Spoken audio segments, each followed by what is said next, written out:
ملا ٹائمز میں خوش آمدید۔ غزہ پٹی میں جنگ رکوانے اور سیز فائر کرانے کے نام پر امریکہ ایک گھٹیا اور گندا کھیل کھیل رہا ہے، اور اب امریکہ کا یہ گھٹیا کھیل سامنے آ گیا ہے۔ امریکہ کے ہی ایک اخبار وال اسٹریٹ جرنل نے امریکی حکومت کی اس سازش سے پردہ اٹھا دیا ہے۔ دراصل پچھلے ایک ہفتہ سے یہ خبر گردش کر رہی ہے کہ امریکہ نے جنگ بندی کے لیے ایک پروپوزل دیا ہے، ایک تجویز رکھی ہے، اور امریکہ مانگ کر رہا ہے حماس اور اسرائیل دونوں سے کہ اس کو منظور کرے۔ حماس نے شروع سے اپنی شرطیں رکھی تھی کہ جب تک مکمل طور پر جنگ بندی کا وعدہ نہیں ہوگا اور اسرائیل کی سینا غزہ پٹی سے باہر نہیں نکل جائے گی، اس وقت تک جنگ بندی کے کسی بھی سمجھوتے پر عمل نہیں کیا جائے گا اور کسی بھی یرغمالی کو رہا نہیں کیا جائے گا۔ ادھر اسرائیل کی طرف سے یہ مانگ رہی کہ جب تک تمام یرغمالیوں کو رہا نہیں کیا جائے گا، ہم حملہ روکنے والے نہیں ہیں۔ غزہ پٹی سے اسرائیل کی سینا نکلے گی یا نہیں نکلے گی، اس کے بھی اسرائیل نے کبھی بھی یقین دہانی نہیں کرائی۔ اسرائیل نے ہمیشہ یہی کہا کہ ہم تمام یرغمالیوں کو آزاد بھی کرانا چاہتے ہیں۔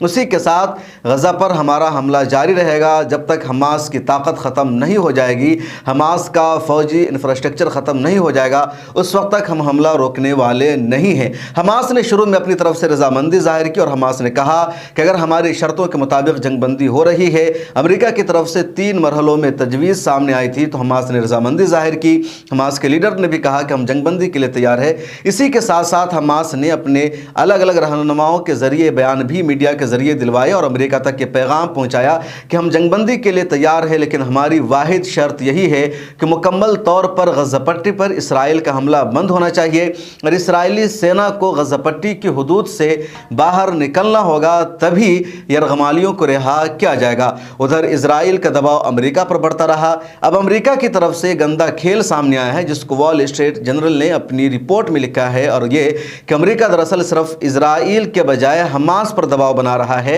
اور حماس کے رہنماؤں سے امریکہ یہ چاہتا ہے کہ وہ اس جنگ بندی کے نام پر تمام اسرائیلی یرغمالیوں کو رہا کرا دے، اس کو آزاد کر دے۔ بدلے میں اسرائیل غزہ پٹی پر حملہ بند کرے گا یا نہیں، سیز فائر ہوگی یا نہیں، اس کی کوئی گارنٹی اب امریکہ نہیں دے رہا ہے۔ امریکہ اسی پر اکتفا نہیں کر رہا ہے، بلکہ وہ دباؤ بنا رہا ہے کہ اگر حماس نے امریکہ کی طرف سے جنگ بندی کے سمجھوتا پر عمل نہیں کیا تو حماس کے رہنماؤں کو قطر میں اور مصر میں گرفتار بھی کیا جا سکتا ہے۔ یہ امریکہ کا گھٹیا کھیل ہے اور ون سائیڈڈ امریکہ اب بیٹنگ کر رہا ہے۔ امریکہ سے یہ امید لگی تھی، صدر جو بائیڈن پر جب لگاتار تنقید ہوئی تو ایسا لگا کہ صدر جو بائیڈن سچ میں سیز فائر چاہ رہے ہیں، وہ صلح سمجھوتا کرانے کی کوشش کر رہے ہیں، وہ جنگ کو رکوانا چاہتے ہیں، لیکن اب امریکہ سیدھے سیدھے حماس پر دباؤ بنا رہا ہے اور اسرائیل کو کھلی چھوٹ دے رہا ہے۔ امریکہ اپنے اتحادیوں کے ذریعے بھی حماس پر دباؤ بنوا رہا ہے کہ سب مل کر کے حماس پر دباؤ بنائے کہ حماس شرط کو قبول کرے۔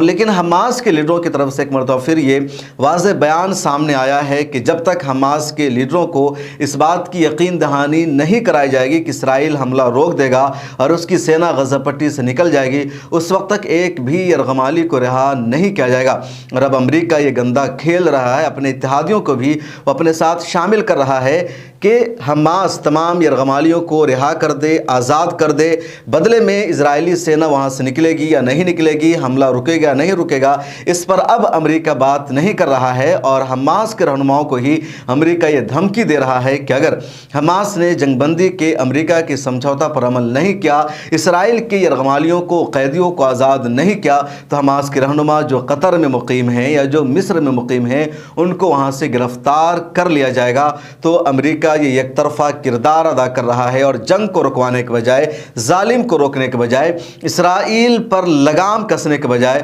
وہ حماس کے خلاف ہی ایکشن لینے کا پلان کر رہا ہے۔ ادھر حماس کی طرف سے واضح لفظوں میں یہ بیان بھی سامنے آیا ہے۔ شیخ اسماعیل ہانیہ کا کہنا ہے کہ امریکی صدر جو بائیڈن پچھلے ایک ہفتہ سے صرف تقریر کر رہے ہیں، وہ بھاشن دے رہے ہیں کہ جنگ بندی ہو۔ ان کے بھاشن سے لوگ خبریں بنا رہے ہیں کہ جنگ بندی 3 مرحلے میں ہوگی۔ پہلے مرحلے میں قیدیوں کا تبادلہ شامل ہے، دوسرے مرحلے میں اسرائیلی سینا کا انخلا شامل ہے، غزہ پٹی میں واپسی شامل ہے، تیسرے مرحلے میں غزہ کی تعمیر نو شامل ہے، لیکن کوئی بلو پرنٹ ابھی تک سامنے نہیں آیا ہے۔ ریٹن میں کوئی ڈاکومنٹ ابھی تک حماس کو نہیں دیا گیا ہے، صرف میڈیا کے ذریعے جو بائیڈن کی تقریر سامنے آ رہی ہے، اور جب تک ریٹن میں کوئی ڈاکومنٹ سامنے نہیں آئے گا، معاہدہ کی پوری تصویر سامنے نہیں آئے گی، اس وقت تک کوئی بھی فیصلہ کرنا، کوئی بھی رائے اختیار کرنا ناممکن ہے، اس پر عمل نہیں کیا جا سکتا ہے۔